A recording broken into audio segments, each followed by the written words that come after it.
আমি যদি বলি the cake was eaten by me, এটা বললে তো কেকই হিরো হয়ে গেল। আমি কেক খেলাম না, কেক আমাকে খেয়ে ফেললো মনে হয়। আজ আমি তোমাদের সামনে চলে এসেছি ভয়েসের ওপর ফুল ডিটেলস একটা ভিডিও নিয়ে, যেটা যদি তোমরা একটু স্কিপ না করে পুরোটা দেখতে থাকো তাহলে আমি তোমাদেরকে অ্যাসিওর করছি যে ভয়েসের ওপর তোমাদের সকল প্রবলেম ক্লিয়ার হয়ে যাবে। ভয়েস বদল মানে কখনো কখনো চরিত্র বদল। যেমন ধরো আই ব্রোক দ্য উইন্ডো, কিন্তু যদি বলো the window was broken by me, তাহলে আমার ব্যাপারটা মিষ্টি করে ঢাকা পড়ে যায়, তাই না? চলো এবার আমরা ভয়েস শেখা শুরু করি। ফার্স্টে আমাদের জানতে হবে ভয়েস কাকে বলে। ভয়েস মানে কাজটা করছে কে আর কাজটা কার উপর ঘটছে সেটা বোঝাই হলো ভয়েস। ভয়েস মেইনলি দু প্রকার। নাম্বার 1 হচ্ছে অ্যাক্টিভ ভয়েস, কর্তা যখন নিজেই কাজটি করে তখন সেটাকে বলা হয় অ্যাক্টিভ ভয়েস। যেমন হি রাইটস আ লেটার, সে একটি চিঠি লেখে, চিঠি লেখার কাজটা সে করছে, অর্থাৎ কর্তা এখানে নিজেই কাজটা করছে, তাই এটা হলো অ্যাক্টিভ ভয়েসের এক্সাম্পল। আবার ধরো সেকেন্ড হচ্ছে প্যাসিভ ভয়েস, যখন কাজটি কর্তার উপর ঘটে। যেমন a letter is written by him, একটা চিঠি তার দ্বারা লেখা হয়, অর্থাৎ এখানে ভয়েসটা চেঞ্জ হয়ে যাচ্ছে, চিঠিটা সে লিখছে না, চিঠিটা লেখা হচ্ছে তার দ্বারা। এবার আমরা জানবো ভয়েস চেঞ্জের বিভিন্ন নিয়ম। তো প্রথমেই ভয়েস চেঞ্জের একটা জেনারেল নিয়ম বলি। অ্যাক্টিভ ভয়েস থেকে প্যাসিভ ভয়েস করার সময় অ্যাক্টিভ ভয়েসে যেটা সাবজেক্ট থাকে প্যাসিভ ভয়েসে সেটা অবজেক্ট হয়ে যাবে, আর অ্যাক্টিভ ভয়েসে যেটা অবজেক্ট থাকে প্যাসিভ ভয়েসে সেটা সাবজেক্ট হয়ে যাবে, অর্থাৎ ক্রস কানেকশন হবে। তাই অ্যাক্টিভ ভয়েস থেকে প্যাসিভ ভয়েস করার সময় প্রথমে অ্যাক্টিভ ভয়েসের অবজেক্টটাকে সাবজেক্ট করব, অর্থাৎ ওটা ফার্স্টে বসবে। তারপরে টেন্স অনুযায়ী একটা টু বি ভার্ব আনবো, তারপর মেন ভার্বের past participle form, then by একটা প্রিপোজিশন যোগ হবে, এবং লাস্ট ওয়ান হচ্ছে অ্যাক্টিভ ভয়েসের যেটা সাবজেক্ট ছিল সেটা প্যাসিভ ভয়েসের অবজেক্ট হবে, অর্থাৎ শেষে বসবে। এবার আমরা টেন্স অনুযায়ী এক এক করে ভয়েস চেঞ্জের সব নিয়মগুলো একসাথে শিখবো। ফার্স্ট ওয়ান হচ্ছে present indefinite tense. Present indefinite টেন্সের একটা example she sings a song. এই সেন্টেন্সটাতে এ সং এটা হচ্ছে অবজেক্ট, তাই নিয়ম অনুযায়ী প্যাসিভ ভয়েসে ওটাই সাবজেক্ট হয়ে যাবে, তাই এ সংটা সামনে এলো। তারপরে সি সিংস, এইটুকু পার্ট দেখেই বুঝতে পারছি যে এটা প্রেজেন্ট ইনডেফিনাইট টেন্স, তাই এখানে অ্যাম অথবা ইজ অথবা আর বসবে। এবার এই অ্যাম ইজ আরটা প্যাসিভ ভয়েসে যে সাবজেক্ট হচ্ছে ওই সাবজেক্ট অনুযায়ী বসবে। এখানে যেহেতু এ সং একটা থার্ড পারসন সিঙ্গুলার নাম্বার, তাই এখানে ইজ বসেছে। তারপর মেন ভার্ব হচ্ছে সিং, তার পাস্ট পার্টিসিপল ফর্ম হচ্ছে সাং, তারপর বাই প্রিপোজিশন। এবার অ্যাক্টিভ ভয়েসে যেটা সাবজেক্ট ছিল প্যাসিভ ভয়েসে সেটা অবজেক্ট হবে, অর্থাৎ সি হচ্ছে সাবজেক্ট, প্যাসিভ ভয়েসে সেটা অবজেক্ট হয়ে হবে হার। নাম্বার 2 হচ্ছে পাস্ট ইনডেফিনাইট টেন্স। ঠিক একই রকম ভাবে সি স্যাং আ সং, এখানে এ সংটা সাবজেক্ট হয়ে গেল, এবার স্যাং আছে মানে পাস্ট ইনডেফিনাইট টেন্স, তাই এখানে টু বি ভার্ব হিসেবে ওয়াজ অথবা ওয়্যার বসবে। এবার যেহেতু এখানে এ সংটা সিঙ্গুলার নাম্বারে আছে তাই এখানে ওয়াজ বসেছে। তারপর একই রকম ভাবে মেন ভার্বের পাস্ট পার্টিসিপল ফর্ম বাই বসে সাবজেক্টটা অবজেক্ট হয়েছে।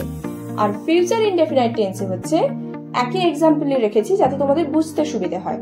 C will sing a song, এখানেও ঠিক একইভাবে এ সং সাবজেক্ট হয়ে গেছে, উইল সিং এইটুকু পার্ট থেকে বুঝতে পারছি যেটা ফিউচার ইনডেফিনাইট টেন্স, তাই এখানে উইল বি একটা যোগ হবে, উইল বসলো তারপরে একটা বি এক্সট্রা যোগ হবে। মেন ভার্বের পাস্ট পার্টিসিপল ফর্ম হচ্ছে সাং, তারপর বাই লিখে সাবজেক্টটা অবজেক্ট হয়েছে হার। এবার তোমাদের অনেকের মনে প্রশ্ন জাগতে পারে যে একটা সেন্টেন্সের সাবজেক্ট আর অবজেক্ট কিভাবে চিনবো। এই প্রশ্নটা কিন্তু আমার চ্যানেল যারা ফলো করে তাদের কিন্তু প্রশ্নটা আসার কথা না, কারণ এই ব্যাপারে আমি একটা ফুল ডিটেলস ভিডিও আমার ইউটিউব শর্টস ভিডিওতে দিয়ে রেখেছি। অবশ্য যারা দেখোনি তারা দেখার জন্য আমি এই লিংকটা ডেসক্রিপশন বক্সে দিয়ে রাখছি। নেক্সট হচ্ছে প্রেজেন্ট কন্টিনিউয়াস টেন্স।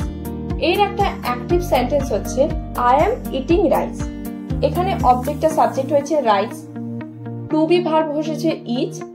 এবার কন্টিনিউয়াস টেন্সের জন্য বিইং BEING এটা একটা এক্সট্রা যোগ হবে, তারপর মেন ভার্বের পাস্ট পার্টিসিপল ফর্ম বাই লিখে সাবজেক্টটা অবজেক্ট হয়েছে আই থেকে মি।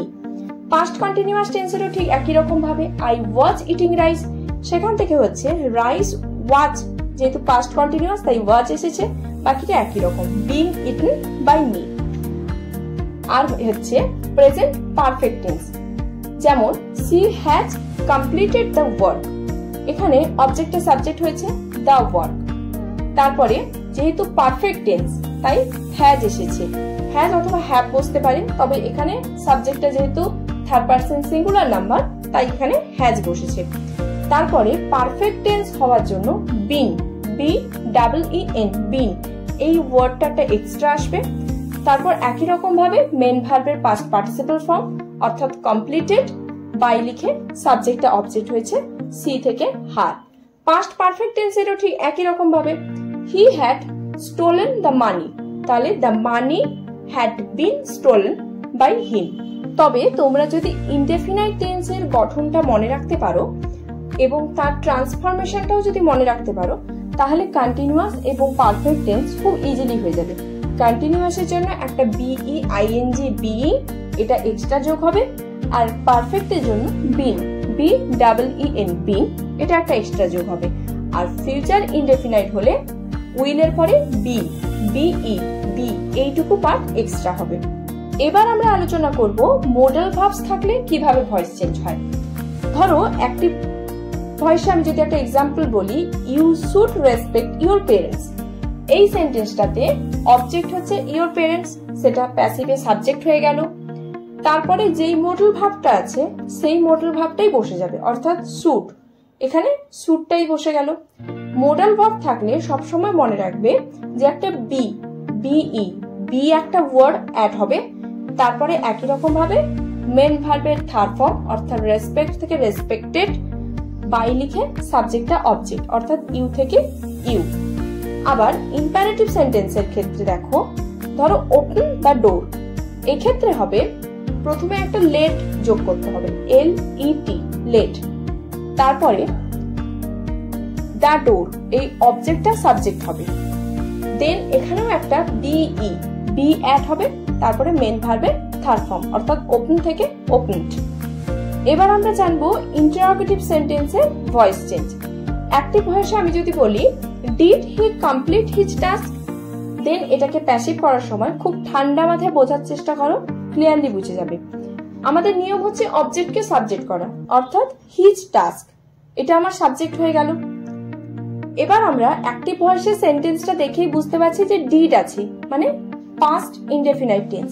পাস্ট ইনডেফিনাইট টেন্সে আমার প্যাসিভ ভয়েস করার নিয়ম হচ্ছে ওয়াজ অথবা ওয়্যার আসবে, তাই হিজ টাস্ক থাকলে ওয়াজ হলো, দেন মেন ভার্বের থার্ড ফর্ম কমপ্লিটেড, তারপরে বাই লিখে সাবজেক্টটা অবজেক্ট হবে অর্থাৎ হি থেকে হিম হলো।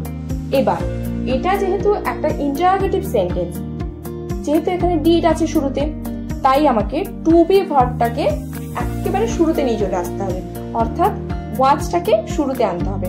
ওয়াজ his task completed by him, very easy. Voice change করার সময় অ্যাক্টিভ ভয়েসে কিংবা প্যাসিভ ভয়েসে যেটা প্রশ্ন থাকবে সেটাতে আমি যদি সাবজেক্ট আর অবজেক্টটাকে ঠিকঠাক ভাবে আইডেন্টিফাই করতে পারি তাহলে কিন্তু ভয়েস চেঞ্জ ভেরি ইজি। তবে আমাদের মনে রাখতে হবে যে সাবজেক্টটা যখন অবজেক্ট হচ্ছে কিংবা অবজেক্টটা যখন সাবজেক্ট হচ্ছে, প্রোনাউন গুলো কিন্তু তখন নিজেদের ফর্ম পাল্টে ফেলছে। যেমন আইটা যখন সাবজেক্ট থাকছে ওটা যখন অবজেক্ট হচ্ছে মি হয়ে যাচ্ছে, কিংবা ধরো হিটা যখন সাবজেক্ট আছে ওটা যখন অবজেক্ট হিসেবে বসছে তখন কিন্তু হিম হয়ে যাচ্ছে। ভয়েস চেঞ্জের জন্য সাবজেক্ট থেকে অবজেক্ট কিংবা অবজেক্ট থেকে সাবজেক্ট করার সময় প্রোনাউন গুলো যে নিজেদের ফর্ম চেঞ্জ করে তার উপর একটা ইউটিউব শর্টস ভিডিও আমার অলরেডি চ্যানেলে ছাড়া আছে, তার লিংক ডেসক্রিপশন বক্সে দেওয়া থাকলো, তোমরা অবশ্যই সেই ভিডিওটা ফলো করবে। তবে একটা মজার বিষয় বলি, ধরো আমি যদি বলি he is known to me, এই সেন্টেন্সটাকে কি বলবে, অ্যাক্টিভ নাকি প্যাসিভ? এখানে তো বাই নেই, তাহলে এটা অ্যাক্টিভ, কিন্তু না, এটাও কিন্তু passive. Always remember that no verb use করে প্যাসিভ ভয়েসে বাই এর পরিবর্তে টু বসে। আচ্ছা তাহলে বলো তো, সি ওয়াজ হার্ট সিঙ্গিং, এই সেন্টেন্সটা কি অ্যাক্টিভ নাকি প্যাসিভ? উত্তরটা কমেন্টে জানিও। It's all about voice and the rules of voice change. Learn, like, comment and subscribe.